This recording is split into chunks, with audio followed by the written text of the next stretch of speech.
That's really the least effective way to teach. But when you have 25 or 30 or 35 kids, you have to find some way to kind of herd them together and try to keep them generally moving in the same direction. When moms are bringing their kids home and dads are bringing their kids home, I shouldn't just say moms, when parents are bringing their kids home, what do you see as the number one hurdle that they're having to overcome? I think without question, it's an understanding of what education looks like, Mhm. because we only tend to think of what we know. And so if your only experience was sitting in a desk with a little arm on it in Right. alphabetical order, and you went between class periods there with a 10-minute break between each class period, and you had a subject of history and a subject, of literature and a subject of spelling and reading, that's what we assume school looks like.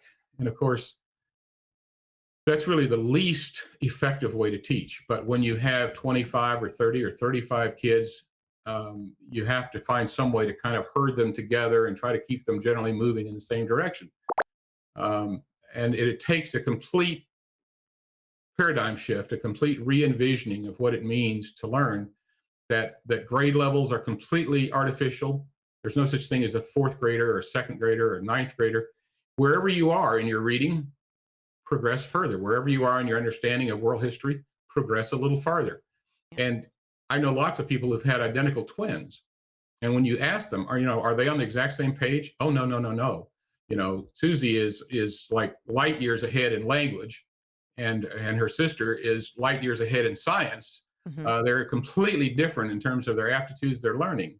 And that's how education ought to take place in an ideal world, is where each student is moves forward at their own pace. But when all you know is a classroom experience, it's very hard to get your head wrapped around that. And Yeah. so I think that's the hurdle that once you sort that out and once you experience what true uh, holistic education, and I hate to use that word anymore because it's kind of been tainted, but a more healthy approach to education instead of the very, very artificial world that public school classrooms have created, then you're over the hurdle and on your way.